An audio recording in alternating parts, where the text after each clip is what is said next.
di mana Kementerian Pekerjaan Umum memastikan program infrastruktur berbasis masyarakat pada tahun anggaran 2026 akan diperluas secara signifikan.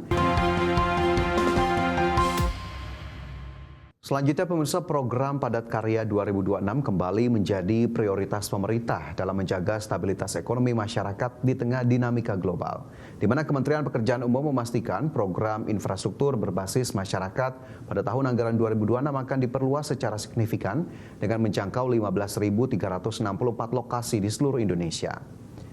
Menteri Pekerjaan Umum Dodi Hanggodo menyampaikan bahwa kebijakan ini tidak hanya ditujukan untuk mempercepat pembangunan infrastruktur, melainkan juga untuk membuka lapangan kerja dalam jumlah besar, di mana pemerintah menargetkan program ini mampu menyerap hingga 1 juta tenaga kerja, sekaligus mendorong pertumbuhan ekonomi lokal di berbagai daerah. Adapun Dodi menambahkan nilai anggaran untuk program infrastruktur berbasis masyarakat tahun ini mengalami peningkatan dari pagu awal sebesar 4,84 triliun rupiah menjadi 5,48 triliun rupiah. Kenaikan anggaran ini menjadi bukti keseriusan pemerintah dalam memperkuat program yang memberikan dampak langsung kepada masyarakat, terutama dalam menciptakan peluang kerja dan meningkatkan daya beli. Sesuai dengan info di awal, kami tetap sedang melakukan konsolidasi agar optimalisasi penganggaran tersebut tidak dilakukan pada infrastruktur berbasis masyarakat.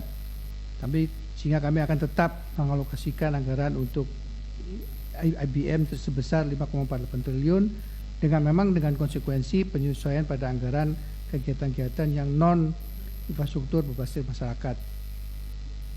Dapat kami laporkan dalam kesempatan yang berbahagia ini dengan total alokasi anggaran sebesar 5,48 triliun, total target lokasi program IBM tahun 2026 adalah mencapai 15.364. Kesepakatan gencatan senjata antara Amerika Serikat dan Iran turut membuat nilai tukar rupiah menguat terhadap dolar Amerika Serikat pada perdagangan Rabu ini. Pada perdagangan siang tadi, rupiah di pasar spot tercatat menguat 0,55% ke level Rp17.011 per dolar setelah sehari sebelumnya sempat melemah di level Rp17.100 per dolar. Analis mata uang dan komoditas Ibrahim As-Suaibi menilai penguatan rupiah dipicu oleh meredanya ketegangan geopolitik antara Amerika Serikat dan Iran.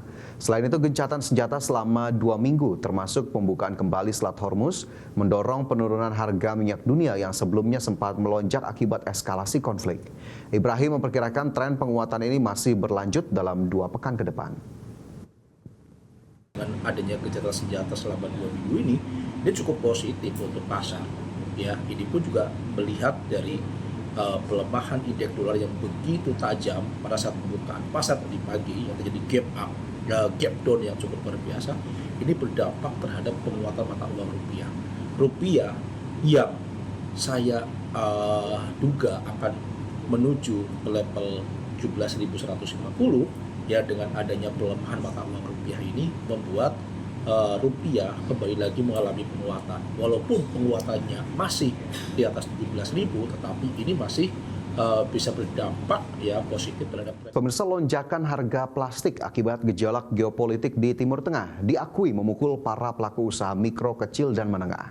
Pemerintah kini terus memperkuat koordinasi lintas kementerian untuk merumuskan langkah-langkah guna menjaga keberlangsungan pelaku usaha kecil. Pemerintah mengakui lonjakan harga plastik akibat gejolak geopolitik di Timur Tengah memukul para pelaku usaha mikro, kecil, dan menengah atau UMKM. Menurut Menteri UMKM Maman Abdurrahman, saat ini koordinasi lintas kementerian terus dilakukan untuk merumuskan langkah-langkah guna menjaga keberlangsungan pelaku usaha kecil. Maman memastikan pihaknya akan menjaga stabilitas pasokan dan solusi atas kenaikan harga yang kian membebani ongkos produksi UMKM. Ya, khusus ini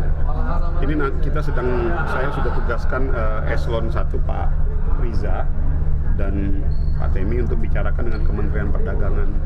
Jadi kan begini, itu kan ada produk turunan dari crude oil kita sebagai salah satu bahan untuk produksi plastik. Nah, ini nanti lagi sedang dalam pembicaraan. Jadi kemarin pas saya di Cina dapat laporan itu dan saya sudah tugaskan tim Eselon 1 untuk bicara dengan Kementerian Perdagangan. Nanti hasilnya seperti apa saya kabarin ke teman-teman media. Berarti sejauh ini dari pelaku UMKM belum ada Sudah ada keluhan, sudah ada aspirasi yang menyampaikan ke kita bahwa kebutuhan akan bahan-bahan plastik untuk bungkus produknya mereka itu sekarang sudah mulai naik. Sebelumnya harga plastik di dalam negeri dilaporkan melonjak lebih dari 50% seiring memanasnya konflik di Timur Tengah yang melibatkan Amerika Serikat, Israel, dan Iran. Konflik yang berdampak pada ditutupnya Selat Hormuz mengganggu pasokan bahan baku utama plastik dan mendorong kenaikan harga di pasar domestik. Dari Jakarta, Ade Firmansyah, IDX Channel.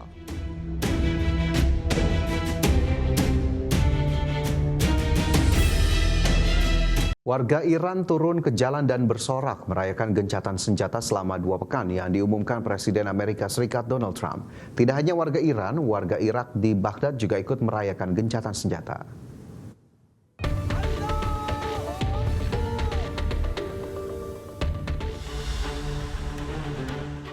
Jalan-jalan di Iran dipenuhi warga. Mereka bersorak dan mengucapkan syukur setelah Presiden Amerika Serikat Donald Trump mengumumkan melalui media sosialnya akan menunda serangan ke Iran.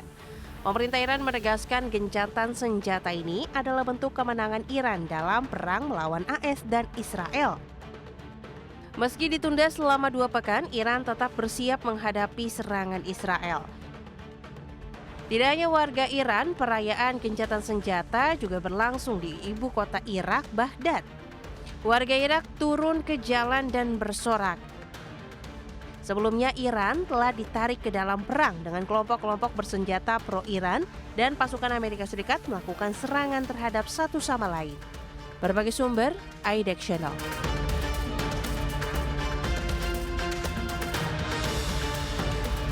Pemerintah Tiongkok akan terus menerapkan langkah-langkah pengendalian terkait harga retail bensin dan solar mulai hari Rabu waktu setempat. Langkah ini bertujuan untuk mengurangi dampak kenaikan harga minyak internasional terhadap pasar domestik negeri tirai bambu. Dalam siaran resminya, Komisi Pembangunan dan Reformasi Nasional Tiongkok menyatakan bahwa sejak penyesuaian harga minyak domestik pada akhir Maret 2026, harga minyak mentah internasional telah mengalami fluktuasi yang signifikan, di mana 3 perusahaan minyak terbesar Tiongkok yakni China National Petroleum Corporation, China Petrochemical Corporation, dan China National Offshore Oil Corporation telah diperintahkan untuk mempertahankan produksi dan memfasilitasi transportasi guna memastikan pasokan yang stabil. Berdasarkan mekanisme penetapan harga yang berlaku, harga bensin dan solar seharusnya naik masing-masing sebesar 800 dan 770 yuan per ton. Namun berkat langkah pengendalian, harga tersebut mulai Rabu akan naik masing-masing sebesar 420 dan 400 yuan per ton. Meski demikian, otoritas terkait diminta untuk meningkatkan pengawasan dan inspeksi serta mengimplementasikan langkah tegas untuk menindak aktivitas yang melanggar kebijakan harga nasional guna menjaga ketertiban pasar.